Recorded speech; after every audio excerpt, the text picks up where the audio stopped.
So here I am throwing some charges on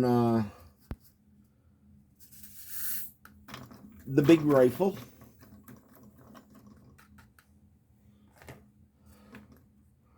And I got a new type of bullet to try out. It's the CX. And it's also known by the GMX name from Hornady. It's all solid gilding metal, and it's 25 grains lighter than my standard bullet.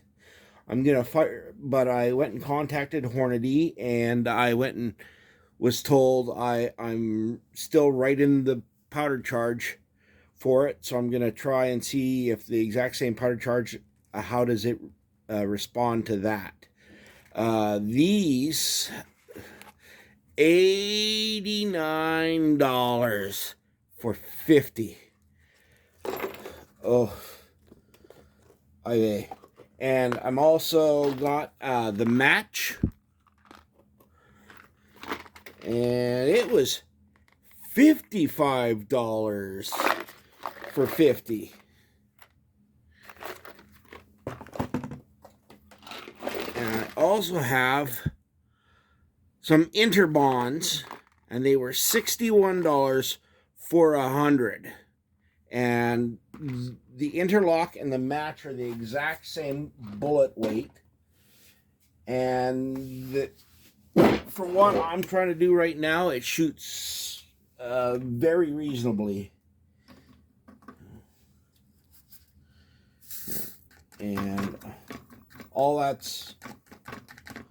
I'm truly waiting for is to get a little bit more time behind it, so I can show it like it's supposed to be shot. It's been a long time.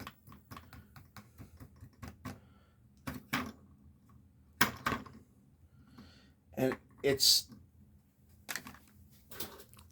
amazing. The H1000 powder that I use,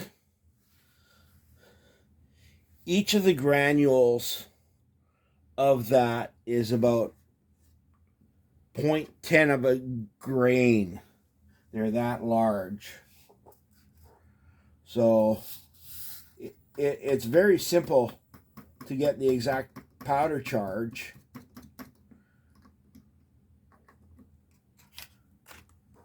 With it. And it's not 6 scoops, it's 4 and a little bit scoops using this one here.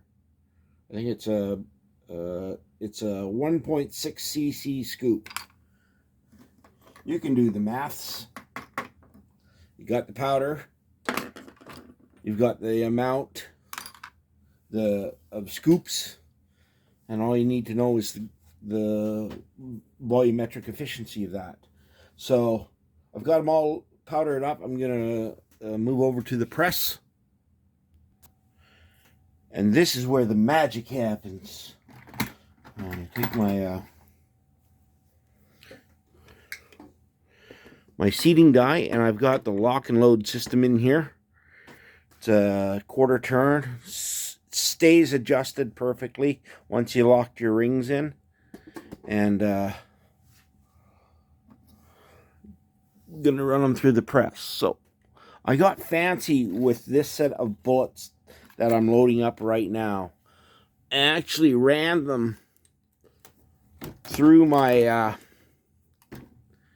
scale and got the most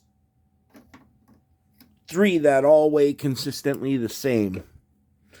And these that I'm loading right now, the interlocks, are all 250.5 grains. So it's got an extra 0.5 of a grain.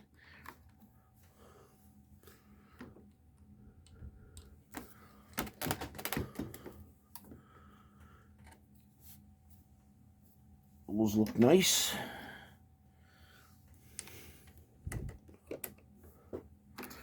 And these match are 250.4 grains that I picked 3 out of the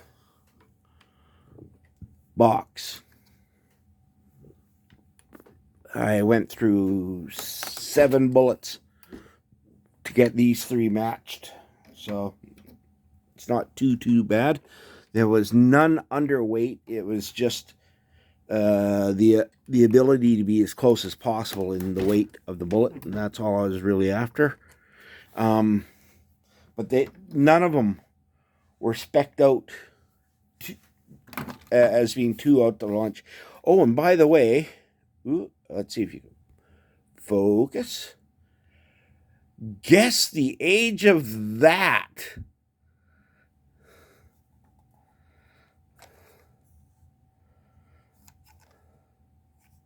Thank you very much to the person who donated it to me. Wow. But anyway, back to this stuff. So, how many people of you have to use a 20 gauge shotgun loading block to hold the rounds you're loading? So this is the 338, and this is 10.4 Vetterli. It's soft load. This is only a 200 grain bullet versus the standard bullet is 325 grains, I do believe. I actually went out of my way and ordered a set of bullet molds. I'm going to cast the proper one. I've got the sizing die for it. I can wax them very easily, or I could try and find myself something that I can do for gas checks. But I can do that. But I'm going to be casting myself some. And yeah, this is a 20 gauge loading box. Loading brick. Why? There it is. Why it gets out of focus, I have no idea. But yeah, I use a 20 gauge shotgun rack for it. And the thing about this also is the cases also fit in between. A little did you know, by the way. Like, subscribe, comment, share.